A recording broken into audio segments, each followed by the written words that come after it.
probably about, I don't know, 70 quid, that thing. That's expensive. Yeah. Your old man chicks doesn't have much. Like I said, if you want to be anything in life, be lucky.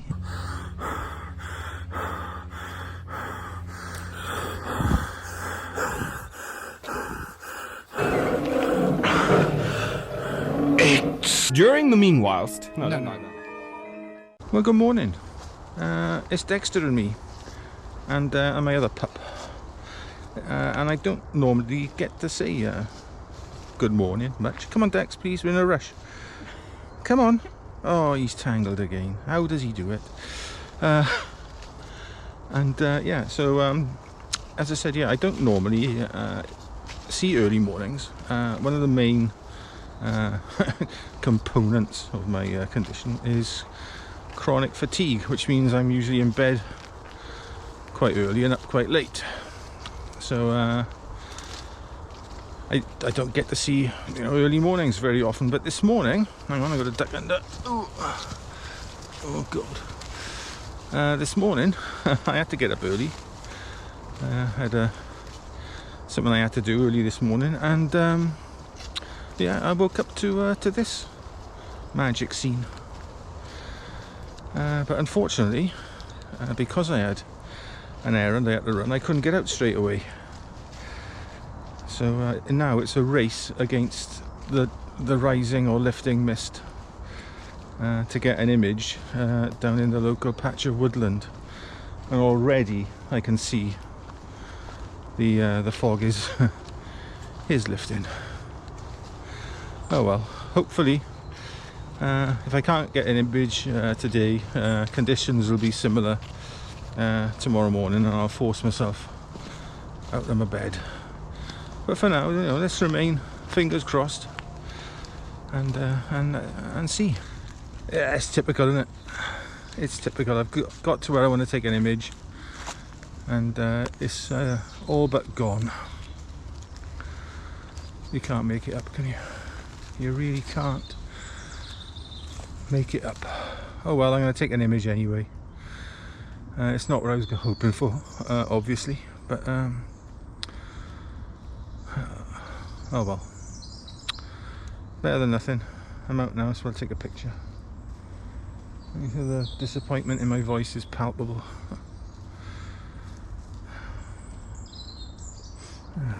Imagine how nice that would have looked down there with a bit of, you know, a bit of fog, giving, you know, separation between like the foreground element here, which is this like twisted tree just sort of sneaking into the frame, and, you know, the background. Alright, hopefully these conditions will persist until tomorrow. There's no sign of the fog coming back now. It's not like blowing on wind or anything. It's like it's dead calm, so it ain't coming back. Anyway, oh, apologies, it's a bit dark. I didn't like some real jungle now. I put my disappointment aside of not catching the fog. I was quite happy with that composition anyway, that first woodland one, and I've seen another one just up here. I really do wish though that we hadn't come down this little hill, because now obviously what goes down must come back up. Or was it the other way around? I don't know, but you know, it's obvious, isn't it? So I got to climb back up here now, which is no good. But, oh, my crumbling spine. Right, come on Dex, pull the old man up. You've got four-wheel drive, come on. Alright, for this next comp I want to get down quite low and put my I've only got my 16mm and my 35mm with me, so I'll put the 16mm lens on and yeah, try and get close to these rocks here, and then obviously the comp will lead off romantically into the distance. That's the idea anyway. So the setup for this shot then is it's XT2 16mm f1.4 with the a Woodland photographer's essential filter, the circular polarizer. Got the camera angled down a fair way, so I'm going to try and get some of these foreground rocks in the comp. Oh, you piece of shit. As I was saying, I've angled the camera down to get these foreground rocks, and it's quite nice actually. There's some nice dappled light in them, so I'll just get this shot. And in common with the last shot I took, it'll be a focus stacked effort. So here we go. I got F11, I think. F11, whatever the shutter speed is. Focus on the foreground, 2-second timer.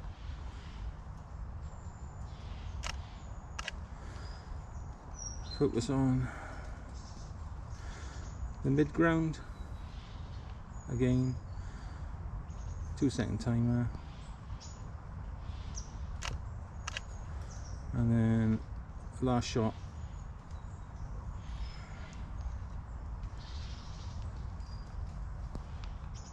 On the background. And then bookmark it. So I will know which is the first and which is the last image to blend in Photoshop. Right.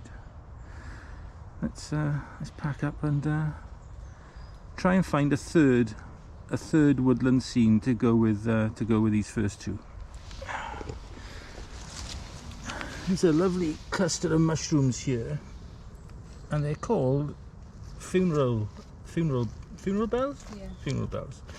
Now I thought this was because they grew perhaps in graveyards, but no, it's because if you eat one, then you won't be, but your family will be hearing your funeral bells apparently. So yeah, like I've warned you in the past, do not eat any mushroom you foraged unless you're an expert, or an expert has told you it's fine to eat. Please do not eat any mushrooms you find while out, you know, looking to photograph them. Right. Not that I'm sure none of you would, but you know, just in case, I don't have a lawsuit on my hands, so I'm telling you, don't eat anything. Well, you know, not anything, but don't eat any mushrooms you find in the wild. Right, end of lecture. Right, let's get out of that direct sun. I think I found comp number 3. I've got some russet brown, they're not the most attractive unfortunately, ferns in the foreground, leading into this rather lovely tree, which is being lit by the lowish, no, well, quite high actually, morning sun, but it's like a dappled light on it. I think it looks quite nice. Yeah, so if I go back here a bit, show you the comp.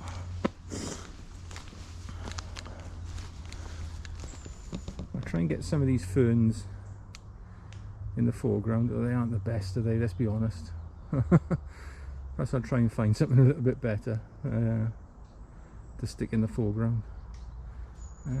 But you know, let's explore this.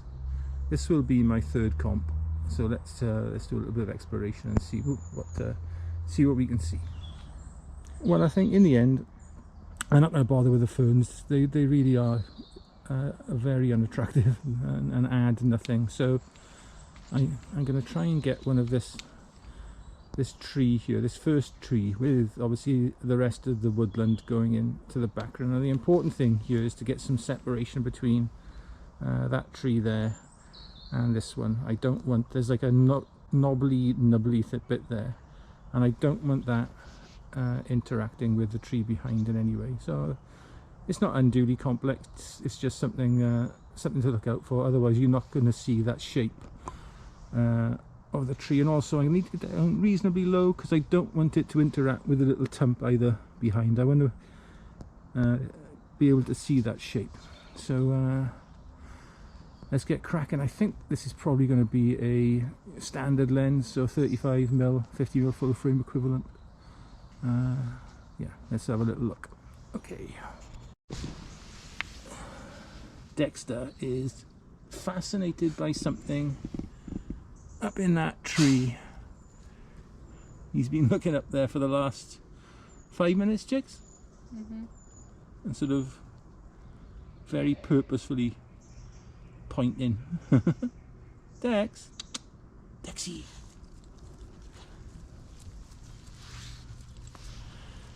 Hey, good boy. Bethan's just picked up a mushroom. There's a maggot in it, so she's not very happy.